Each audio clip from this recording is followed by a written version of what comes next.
स्वागत करती हूँ सच्ची मोटिवेशनल कहानी सपना बापना की जुबानी में। आज हमारा एपिसोड नंबर 3 आ रहा है।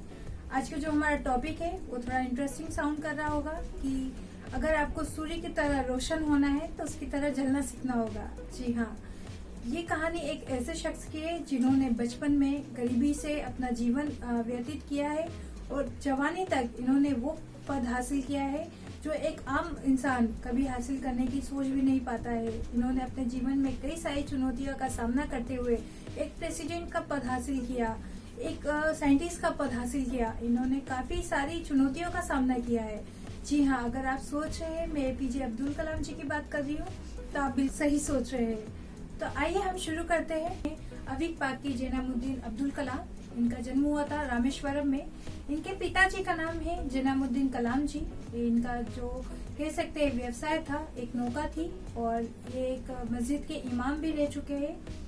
इनकी माता है आशिम माँ जो एक हाउसवाइफ थी। अब्दुल कलाम जी के 3 बड़े भाई और एक बड़ी बहन भी थी। जब अब्दुल कलाम जी का जन्म हुआ तो इनकी काफी सरल लाइफ रही है। इन्होंने कभी अपनी लाइफ में टेलीविजन, जिसे आज हम टीवी कहते हैं, उन्होंने अपने जीवन में कभी टीवी नहीं देखा और ना ही खरीदा। अगर आज हम हमारे सामान्य जीवन की बात करें तो हम टीवी के बगैर नहीं रह सकते। टेलीविजन आज हमारा जीवन का एक अंश कह सकते हैं, एक अंश बन चुका है जिससे हम काफी जानकारी हमें टीवी से मिलती है। बट अब्दुल कलाम जी का कहना था कि अगर आपको काफी सारी जानकारी चाहिए तो आप टेलीविजन की बजाय बुक या फिर ऐसी चीजों में अपना इंटरेस्ट जगाए जिससे आपको उस चीज का इंटरेस्ट भी मिले और आपको उस चीजों के बारे में पता भी चले जो आपके लिए काफी लाभदायक हो। तो अब्दुल कलाम जी के पास जो हम कह सकते हैं पुश्तैनी, पहले पुश्तैनी काफी सारी जमीन जायदाद थी। उनके पूर्वज काफी अमीर थे। बट जब अब्दुल कलाम जी का जन्म हुआ तो उनकी पुश्तैनी सारी चीजें बिक चुकी थी क्योंकि वहाँ पे एक पन्नम्मा पुल का निर्माण हुआ जिससे उनका बिजनेस ठप हो गया था। उनके पिताजी का बिजनेस सारा ठप हो चुका था जिससे उनके पास गरीबी आ गई थी। पन्नम्मा ब्रिज के निर्माण के कारण अब्दुल कलाम जी ने जब बचपन में ही उन्हें नौकरी करनी पड़ी। वे बचपन में सुबह 3 बजे उठ के नहा धो के 4 बजे अपनी कोचिंग अटेंड करते थे क्योंकि उन्हें पढ़ाई में काफी रुचि थी। वहाँ पे वो 4 बजे उठ के नहाने का कारण ये था क्योंकि वहाँ पे जो टीचर थे उनका एक रूल था, वो 5 बच्चे ऐसे बच्चों को फ्री में पढ़ाएंगे जो सुबह 4 बजे उठ के नहा धो के उनके पास पढ़ने को आएगा। अब्दुल कलाम जी को पढ़ने में काफी रुचि थी बट उनके पिताजी के पास इतना पैसा नहीं था कि उनको पढ़ा सके। तो अब्दुल कलाम जी सुबह फ्री कोचिंग क्लास अटेंड करते थे। फिर वहाँ से अपनी कोचिंग से छूटने के बाद 3 किलोमीटर दूर स्टेशन पर जाके अखबार खरीद के बेचने का काम करते थे। फिर वहाँ से वो स्कूल जाते थे और वहाँ पे पढ़ाई करते थे। जी हाँ, अगर हम हमारे बचपन की अगर बातें ले ले तो हमने हमारे बचपन को काफी अच्छे से व्यतीत किया है। बट अब्दुल कलाम जी ने काफी सारी चुनौतियों को बचपन से ही सीखा है। अब्दुल कलाम जी ने अपने जीवन में काफी सारी ऐसी चुनौतियों का सामना किया क्योंकि बचपन में जब वो स्कूल जाते थे तो उन्हें गणित में काफी रुचि थी। उन्होंने मैथ्स में काफी रुचि होने के कारण उन्हें दूसरे सब्जेक्ट में काफी कम या कह सकते नाम मात्र उनके अंक आते थे। बट वो टीचर के काफी फेवरेट स्टूडेंट में से बन चुके थे क्योंकि वो एक मेहनती और लगन से लगे रहने वाले एक ऐसे इंसान थे जो अपनी मेहनत के लिए पूरी डट के अपना काम करते थे। अब्दुल कलाम जी को पढ़ने में काफी रुचि थी। उन्होंने अपनी रुचि आगे बढ़ाई। उन्होंने कॉलेज में ज्वाइन करने के लिए तिरुपल्ली गए। वहाँ पे सेंट जोसेफ कॉलेज में उन्होंने एडमिशन लिया। वहाँ पे एडमिशन लेने के बाद उन्होंने अपनी ग्रेजुएशन कंप्लीट किया 1954 में। फिजिक्स से उन्होंने अपना ग्रेजुएशन कंप्लीट करने के बाद 1955 में वो मद्रास गए। मद्रास इंस्टीट्यूट ऑफ टेक्नोलॉजी में उन्होंने एडमिशन लिया। वहाँ के एक टीचर जो उनसे काफी कह सकते हैं जलन करते थे। जलन करने का कारण ये था क्योंकि वो काफी सक्सेस थे। अब्दुल कलाम जी काफी छोटी उम्र में ही काफी चीजों में रुचि रखने के साथ साथ काफी समझदार भी थे। वो कोई भी पढ़ाई लिखाई करी हुई चीज को एक बार में ही समझ जाते थे। इससे उनके एक टीचर उनसे काफी जलन रखते थे, काफी ईर्ष्या रखते थे।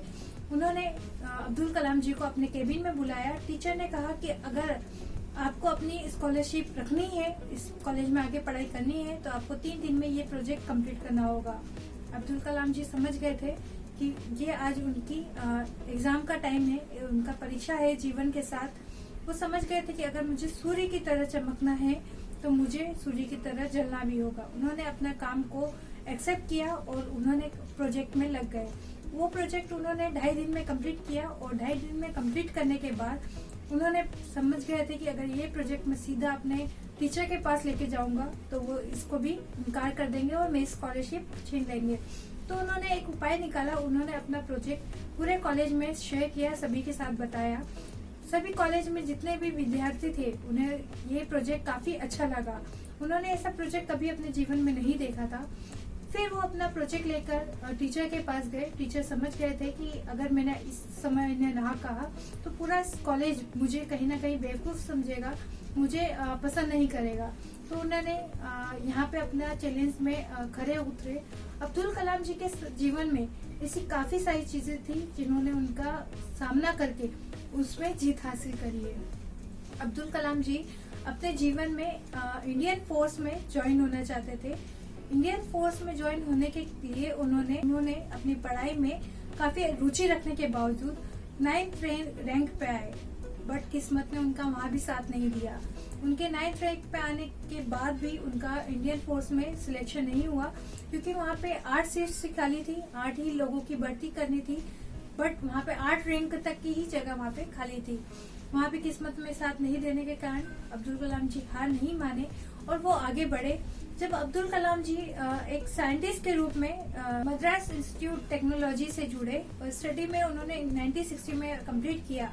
उन्होंने एरोटेक्निकल डेवलपमेंट एस्टेब्लिशमेंट के साथ जुड़ गए और एक साइंटिस्ट के रूप में उन्होंने अपना करियर की शुरुआत करी। उन्होंने अपने करियर की शुरुआत में एक होलोग्राम के साथ शुरू किया। उन्होंने अपने ही काम की वजह से 1969 में ISRO Indian space research organisation में तबादला हो गया।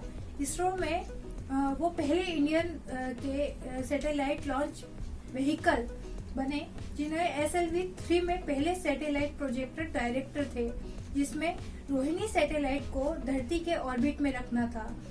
कलाम जी ने एक्सपेंडेबल रॉकेट पर अकेले ही काम करना शुरू कर दिया। 1969 में भारत ने उन्हें अप्रूवल दिया, उनकी मदद की और कुछ साइंटिस्ट उनको प्रोवाइड कराए। कई बार उन्होंने लोगों के प्रोजेक्ट और उनके सक्सेस से जलन होने के कारण उन्हें काम में काफी दिक्कतें आई। काफी समय उन्हें उनके प्रोजेक्ट पे काम करने नहीं दिया गया, पर कह सकते हैं वो लगातार अपने काम में लगन से लगे रहे। 10 जून 2002 में उनकी अच्छी सोच, उनके विचारों के लिए एनडीए मतलब नेशनल डेमोक्रेटिक अलायंस ने उन्होंने प्रेसिडेंट के रूप में चयनित करने की घोषणा करी, जिसमें समाजवादी पार्टी और कांग्रेस पार्टी ने समर्थन दिया, जिसमें कलाम जी भारत के 11वें प्रेसिडेंट बने। कलाम जी को भारत रत्न से भी सम्मानित किया गया। इन्हें 2 और पुरस्कार मिले, जिसे भारत भूषण और भारत विभूषण से भी सम्मानित किया गया। कलाम जी जब अपने प्रेसिडेंट के टाइम 5 साल गुजार रहे थे, तब इनको प्रेसिडेंट के नाम से पुकारते थे। जब ये अपने जीवन में कई सारी सक्सेस हासिल करने के बाद इन्होंने अपने 5 साल पूरे करे, तो 5 साल पूरे करने के बाद इन्होंने अपने काम को यहीं रोक दिया। इन्होंने लेक्चर देना शुरू करा।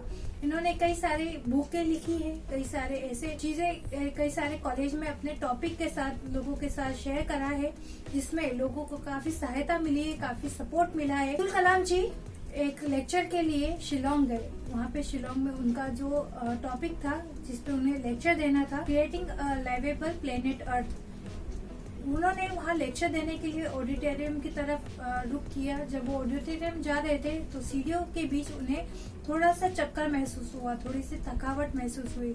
उन्हें लगा कि शायद मेरी ट्रैवलिंग की वजह से मुझे थोड़ी सी थकावट है। उन्होंने ऑडिटोरियम में गए और थोड़ा रेस्ट लिया। जब उनका लेक्चर स्टार्ट होने वाला था, सिर्फ 5 मिनट पहले वो स्टेज पे जाके खड़े हुए और वहाँ पे 5 मिनट पहले वहाँ पे गिर पड़े। वहाँ पे उनको लोगों ने उठाया और वहाँ के हॉस्पिटल में, बेथनी हॉस्पिटल में एडमिट कराया। वहाँ पे 7:35 पर अब्दुल कलाम जी का देहांत हो गया। वहाँ पे हमारे बीच अब्दुल कलाम जी नहीं रहे। उस वक्त एक सन्नाटा सा छा गया। हमारे बीच एक ऐसे शख्स नहीं रहे जिन्होंने काफी अच्छे काम किए, हमारे साथ अपने अच्छे पल बिताए और उन्होंने अपने जीवन में जितना भी इनकम कमाया वो सारी सरकार को दे दिया। तो सरकार को देते वक्त उन्होंने ये कहा कि मेरा पूरा जीवन मैंने निकाल दिया है और मेरा जीवन मेरे सरकार ने काफी अच्छे से बीता है, तो मैं इतना इनकम का क्या करूंगा और मेरा जो आगे का रख रखाव है वो सरकार कर ही लेगी। क्या थी आज की हमारी कहानी। अगर आपको ये कहानी पसंद आई है तो लाइक, कमेंट और सब्सक्राइब जरूर कीजिएगा और कमेंट में आप जरूर बताइएगा कि आपको ये कहानी कैसी लग रही है। नेक्स्ट कहानी के साथ हम मिलेंगे नेक्स्ट सैटरडे शाम 6 बजे। आपका बहुत बहुत धन्यवाद।